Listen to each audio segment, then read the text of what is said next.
जब सोचता हूं कभी वो इतना गरीब था कि अपने ही रिश्तेदार उससे दूरी बनाते थे, डरते थे कहीं फटे पुराने कपड़ों में उनके घर न आ जाए।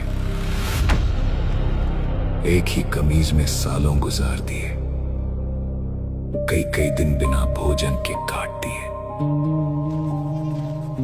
तब मैं सोचता हूं इतना सब सहने के बाद भी वही इंसान आज सनातन और समाज के लिए फौलादी दीवार बनकर कैसे उठ खड़ा होता होगा।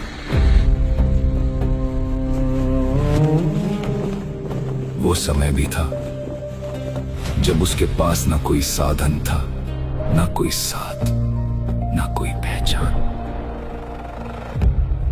वो बस अकेला ही निकल पड़ा था, हिंदू राष्ट्र, जन कल्याण और सनातन का संकल्प लेकर।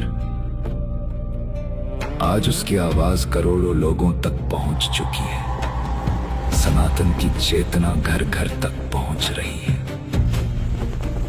इसलिए उसके विरोधी उसे रोकने के लिए रोज नई नई साजिशें रचते हैं, नए नए जाल बिछा रहे हैं।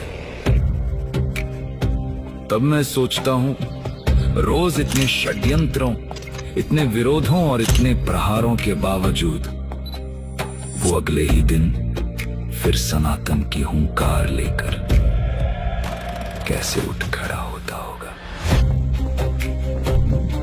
दिन रात गरीबों की सेवा करता रहा, दान का एक एक पैसा गुरुकुलों, अस्पतालों और जरूरतमंदों के लिए लगा दिया। एक समय था जब अपनी ही बहन की शादी में साथ देने वाला कोई नहीं था। आज वही हजारों असहाय बेटियों को सम्मान के साथ विदा करता है। तब मैं सोचता हूं अपना हर दर्द भूलकर दूसरों के जीवन में खुशियां बांटने के लिए वो हर दिन कैसे उठ खड़ा होता होगा।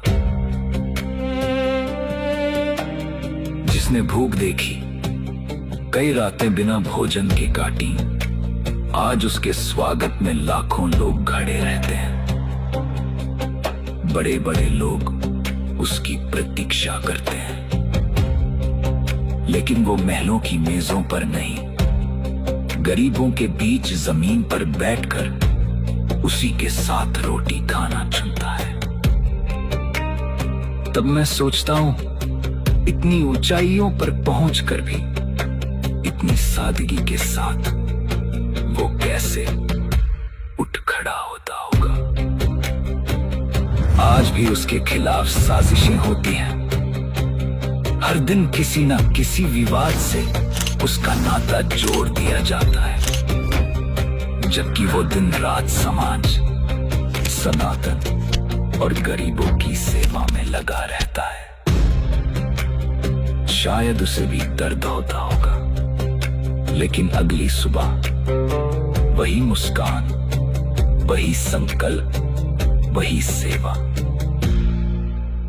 और तब मेरी आंखें नम हो जाती हैं, क्योंकि तब मैं समझ नहीं पाता इतना टूट कर भी, इतना सहकर भी वो एक बार फिर से कैसे उठ खड़ा होता होगा।